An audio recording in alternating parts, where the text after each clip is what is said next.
Today I'm going to be talking about a movie, a DC movie, a DC Extended Universe movie, that being The Suicide Squad. And for some reason, I gotta say this, I think this is the best DCU movie. I want to say why. And yeah, I do like other DC movies, of course, The Batman. I'm going to be talking about that one day. So yeah, this movie came out not that long ago. It came out during the summer.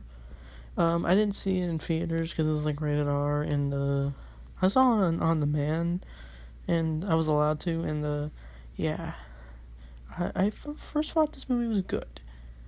It was better than 2016 Suicide Squad, but then when I got it for Christmas, something clicked. Something just, I don't know. It made me love this movie even more. And so, this movie's about the Suicide Squad having to destroy a project called Project Starfish, and they're sent by Amanda Waller because of Team A dying on their first attempt. Now it's up for Team B to fill in and stop Project Starfish. And yeah, we get a bunch of colorful characters, which I really love. We got Bloodsport, we got Peacemaker, we got Ratcatcher, King Shark, Polka Dot Man, we got Harley Quinn and Rick Flag, which were originally on Team A, but they're on Team B. So yeah, this movie is just really fun. Like, what I really respect about this movie is it's just having fun. Like, it's just straight up violent, swearing, so many F-bombs. And it's just like, you're just having a blast watching it. And, yeah. So, this movie was directed by James Gunn. He directed the Guardians movies, and, yeah. I think he did a great job with The Suicide Squad.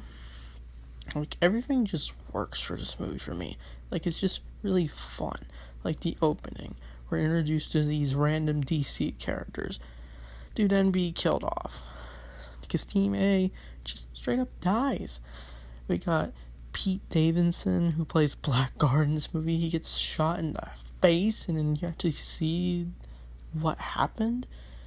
And yeah, fun fact, I have a friend who saw this movie, and he's not really a big Pete Davidson guy, and he thought it was hilarious when Pete Davidson's character dies in this. And yeah, personally, I just found the death out of nowhere. You're just like, oh, because I've never seen a death scene like that. And so, yeah, this movie's intense. I can tell the passion behind it. And I just love seeing these characters together for some reason.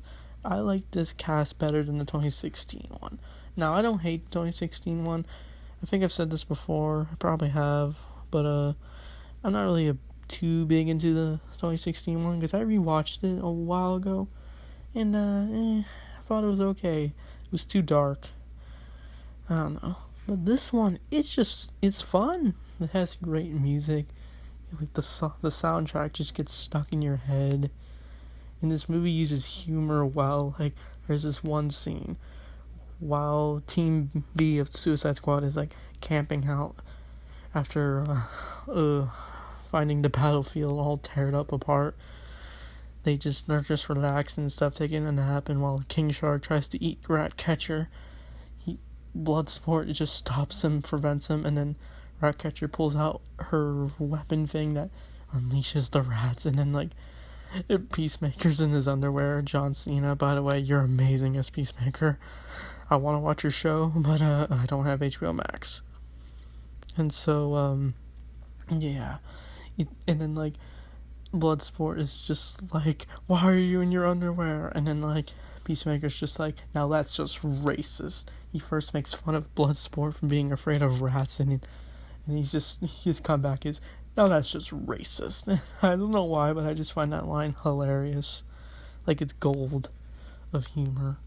Like, it feels like they use humor that you probably shouldn't find funny, but for some reason, I just find, like, just characters just blurting out random things, and you're just like, what? And so, yeah.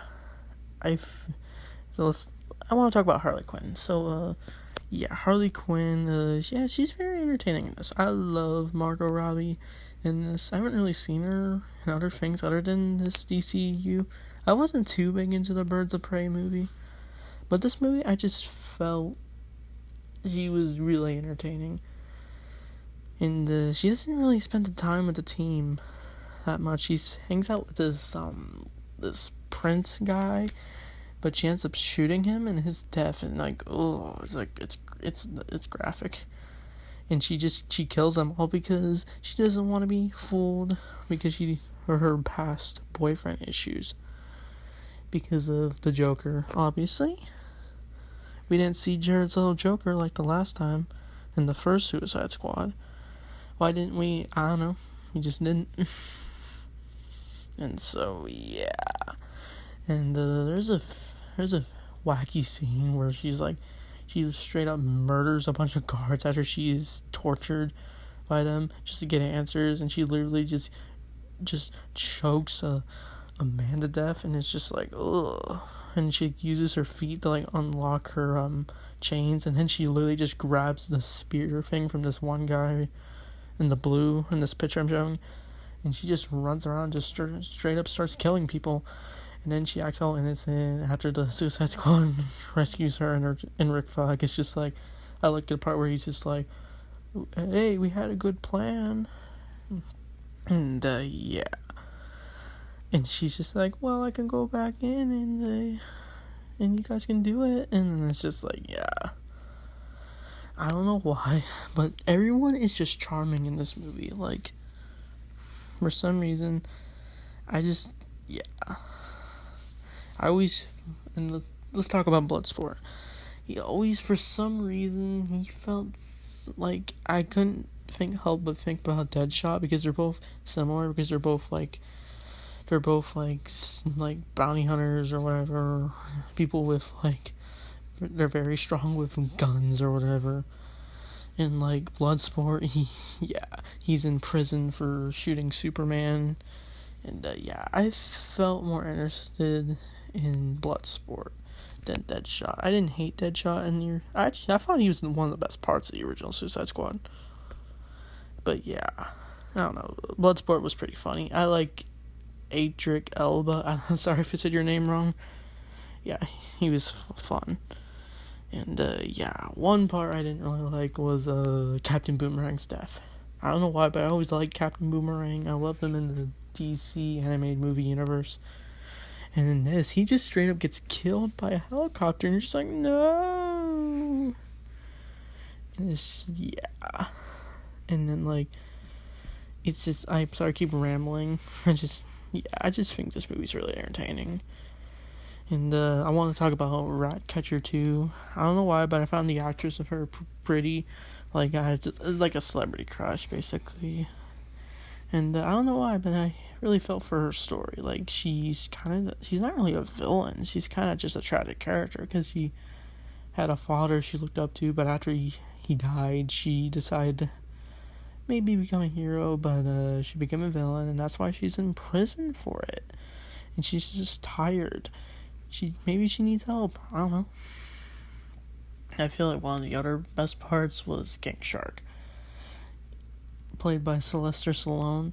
I've seen King Shark in the Flash TV show. I didn't really think he was that good in the Flash TV show, but in this, he's super entertaining, just as entertaining as the Weasel in this movie.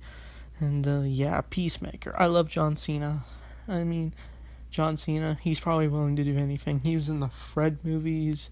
Maybe I'll talk about that one day. Tisk. And then he was in Playing with Fire, and now he's in Peacemaker, his own TV show, an obscure comic book character who suddenly gets his own show. What kind of crazy world do we live in? He's also in this movie. And yeah, I want to talk about this big moment. Okay, as Rick Flag finds out the truth about Project Starfish, he threatens to expose it to the Senate or whatever, but Peacemaker doesn't want that to happen for some reason, and then the two get into a big brawl, and the one moment I just went, Urgh! Peacemaker just stabs Rick Flag, and Rick dies, and in the part where he goes, Peacemaker, what a joke. And I'm just like, whoa. And yeah, this movie, dang. And then like the rest of the movie is just like a final battle on when they meet the starfish. We also meet the thinker, who's played by one of the Doctor Who's, and yeah, the way he dies is just, it's graphic. Like every death, I keep saying the deaths are graphic.